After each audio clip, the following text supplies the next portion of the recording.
तपाईँले भने जस्तै यो देशको माटोलाई छोएर कसम खाने मान्छेले मात्र यो देश बनाउन सक्छ भन्दै गर्दा त अहिले यो देशको माटोको नै टीका लगाएर हिँडेको हर्क साम्पाङहरू पनि त हुनुहुन्छ नि त।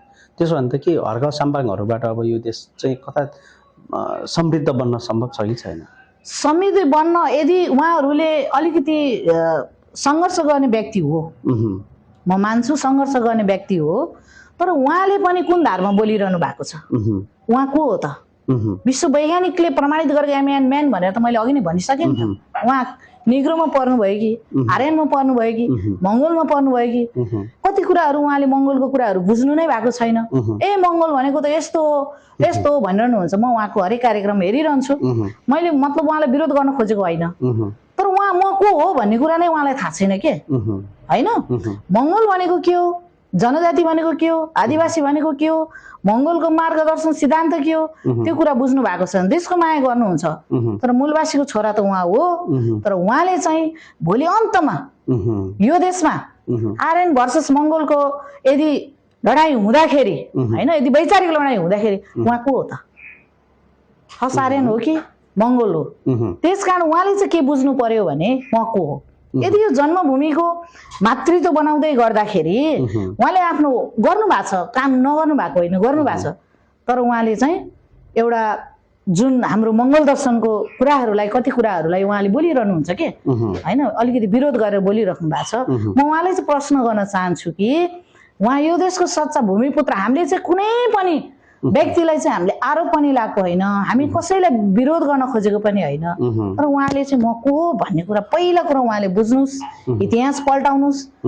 भनिराखेको छ त बाबा, सबैजना मिलेर यो देश बनाउँछौँ भन्ने त भनिराखेको छौँ त। हामी सबै सम्पूर्ण यो देशको सच्चा, हिजो यो हाम्रो साम्राज्यहरू यो देशको चाहिँ अलिकति शासक वर्गहरूले पो उहाँहरूले आफ्नो कब्जामा राखेको भएर एउटा देशलाई चाहिँ एउटा आफ्नो हिस्सामा नराखेको भएर उहाँले चाहिँ आफ्नो एउटा मातृभूमिलाई माया नगरेर होइन, एउटा शोषक गरेर यहाँको जनताहरूलाई आर्थिक रूपमा के अरे पीडा, राजनीतिक रूपमा हामी पछाडि होइन, विभिन्न सामाजिक उसबाट तिरस्कारबाट हामी पछाडि यो देशको दोस्रो दर्जाको नागरिक भएर हामी बस्नुपर्ने यस्तो स्थितिहरूमा त उहाँले त बुझ्नु पर्यो नि त। बुझ्नु पर्यो कि परेन? त्यसकारण उहाँले माटो छोएर मात्रै भएन। त्यसकारण उहाँलाई चाहिँ म के भन्न चाहन्छु भने उहाँले पनि यो देशमा भएको देशको परिस्थिति घटना सँगसँगै चाहिँ एउटा मङ्गोल राष्ट्रवादको चाहिँ एउटा जुन दर्शनलाई बुझेर उहाँ आउनुभयो भने अत्यन्तै राम्रो, एकदम राम्रो भन्न चाहन्छु।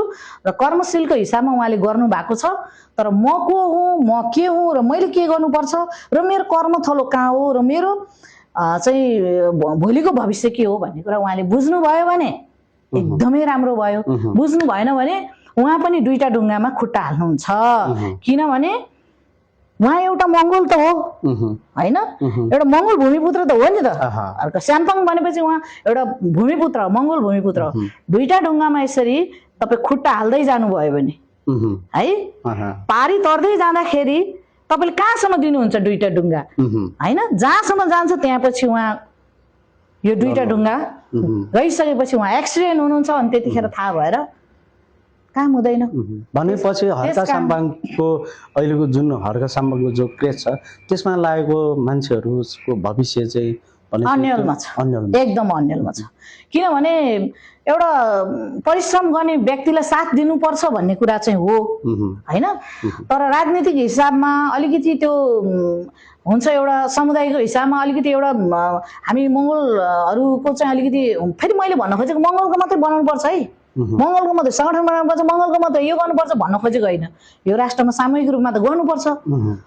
तर वास्तविक म को हो त नि? एउटा खैरेले एउटा तामाङ ड्रेस लाएर आएर बस्यो भन्दैमा उहाँ त तामाङ त देखियो नि त, तामाङ जस्तो त। अनि उसको आइडेन्टिटी, उसको पहिचान के हो त? मनभित्र चाहिँ के छ त उसको? वास्तवमा ऊ त खैरे हो, तर तामाङ ड्रेस लाएर बसेपछि त ऊ त तामाङ भयो। वास्तवमा रियल तामाङ हो त होइन। त्यसकारण उहाँले पनि यस्तो कुराहरूलाई चाहिँ एकदमै भित्रबाट बुझ्नुपर्छ। म को हुँ, म के हुँ र म यो राष्ट्रको को हुँ भन्ने कुरा चाहिँ उहाँले बुझ्न एकदमै जरुरी छ। होइन भने उहाँ दुई धारको बीचमा पर्नुहुन्छ र भोलि भविष्यमा सबै कुरा बुझिसकेपछि उहाँ माझमा मात्रै पर्नुहुन्छ।